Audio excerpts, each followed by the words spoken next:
Mag-almusal tayo ng tofu at munggo. Paghaluin lang na parang cake, pwede na tong pang birthday. Madalas sa pagkain kapag pangit ang itsura, mas healthy. Ang ganda ng combo kasi parang naging kanin na yung tofu. Grabing busy sa umaga kanina sa work, kaya ang tanghalian ko ang dami ko talaga nakain. Merong beef, may kanin, may gulay at may soup. Pwede pang bumalik para sa soup or kanin. Tingnan nyo kung gaano ka-healthy ang soup nila.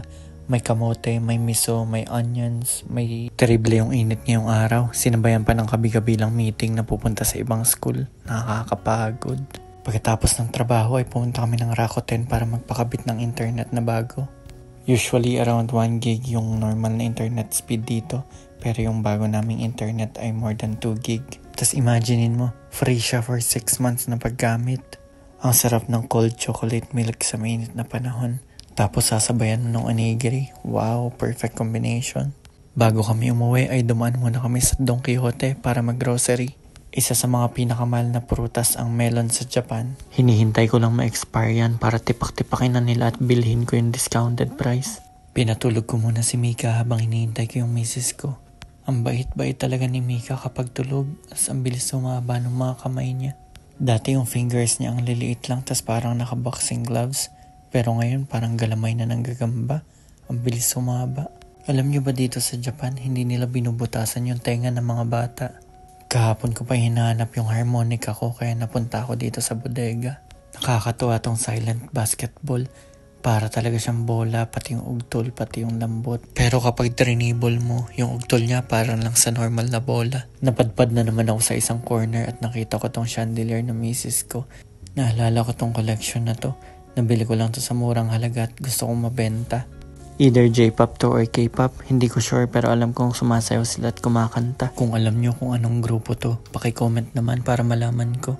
Sa dami ng mga basket at boxes ko dito, mukhang mahihirapan akong hanapin yung harmonica. Maliit lang kasi yung size noon at pwedeng mawala. Sobrang sikat ng mga anime dito sa Japan. Gabi-gabila yung mga mabibilhan mong mga collection.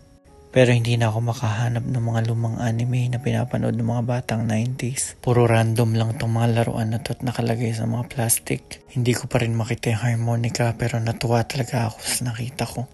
Long time ago, nakakita ko ng Shaman King. Nakakatawa kasi sobrang luma na itong anime na to. Siyempre hindi magpapatalo itong Ranma 1/2. Nakakatawa din panoorin yan. Halos kalkalin ko na lahat ng plastic rito pero hindi ko pa rin makita. But finally, nasa paper bag ng sapatusan lang pala siya. At eto na yung harmonica na hindi ko nagamit ng matagal na panahon. Nakakatuwa yung lalagyan niya kasi parang plastic lang sa labas pero ang ganda sa loob. M. Honor pala yung tatak nito. Hindi ko naman alam kung sino yun, hindi ako familiar. 10 holes na key of C. Napakagandang gamitin. Nakakatuwa no, ang late lang niya. Pwede mo siyang ibulsa. Kahit saan pwede mong gamitin. Wala ako masyadong alam tugtugin dito. Actually, wala na akong maalala. Balik happy birthday to you na naman yung mga galawan ko dito. Pero ayos lang kasi ginagawa ko lang naman to for fun. Dapat balance ang work and play pero wag tayong titigil mag-move forward. Sabi nga ni Einstein, life is like riding a bicycle. To keep your balance, you must keep moving. Kailangan natin gumawa every now and then.